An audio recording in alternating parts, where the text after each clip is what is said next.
This is Thunder E from Booredatwork.com, and today we'll be doing a review of the ICS update for the T-Mobile Samsung Galaxy S2. So this is the Galaxy S2 on T-Mobile. You can see it here.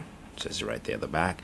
And I have done the update to Ice Cream Sandwich, Android 4.0. So let's take a look at what is new, different, and some of the improvements we have on here. So a lock screen. Now we can have our weather show up there quite easily. Get out of the email there for a second.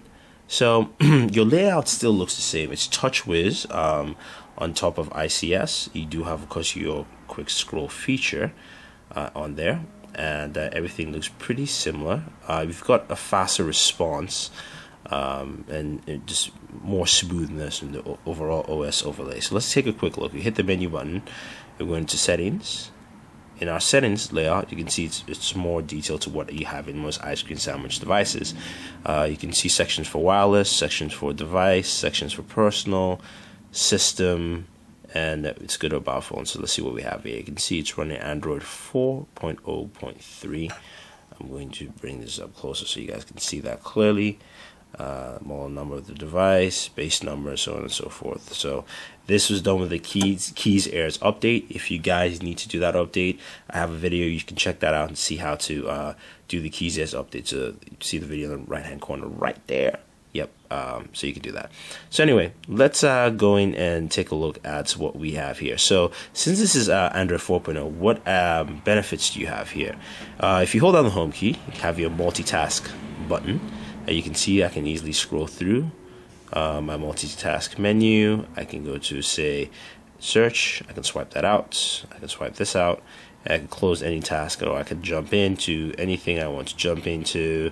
So for instance, I can go back into my browser here, hold back that down. I can jump out, go to the Play Store. So that functionality is there. Now the app tray here, sorry, not the app tray, the notification bar brings out your notification here. You cannot access your settings through the notification bar.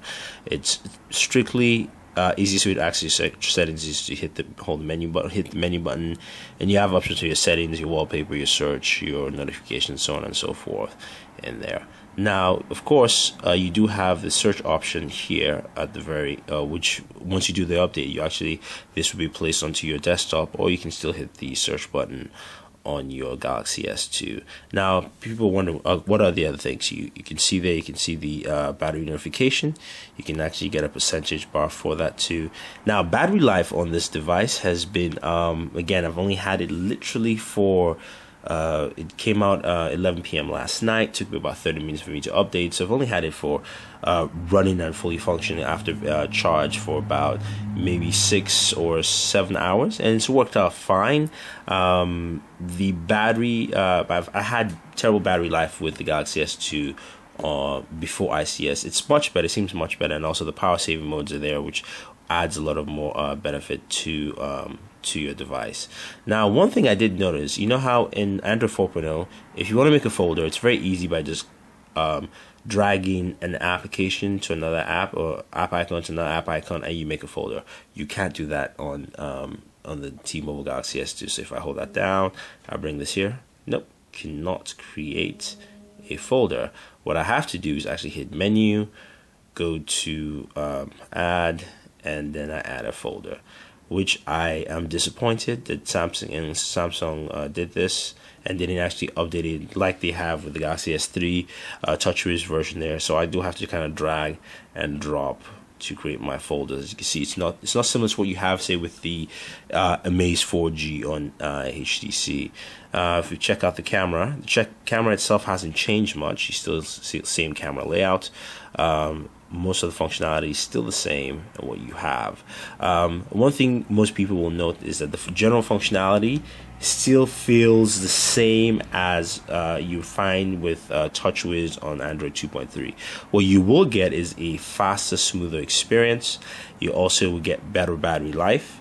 But other than that, as you can see, as I'm navigating through the phone, it feels very similar to what you have with TouchWiz altogether. All that stuff feels just very, very similar to what you have with what you had previously with TouchWiz on Android 2.3. So not saying that there's not a lot of improvement, but there's not a lot of clear visual changes that you can find.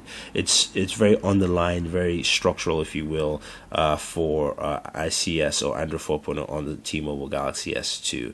I wish we'd seen more intense visually, so most users will actually go, oh yes, I do have ice cream sandwich on here, because literally once I did the update and I looked at it, I was like, wow, this looks the same to me. So that being said, doesn't come with an ice cream sandwich keyboard. You have to download that off the marketplace. But I do like the increased battery life that I've noticed so far. Again, it's only been about 6 to 7 hours, but I'm getting better battery life off this device, so I can't complain about that there. But in general, feels the same, looks the same, and still feels like TouchWiz, TouchWiz 4.0 on ICS 4.0. So that's the difference here. And tomorrow what we'll do is we'll give you a comparison with the Amaze 4G and the Galaxy S2, both run ICS, and see which we find I think is better or better improvements. So if you guys have any questions, any comments, let us know. Don't forget to subscribe to all our pages on Twitter, Facebook, and YouTube. It's all Booredatwork with 2 O's. So this is Thunder saying thank you, and always enjoy entertainment.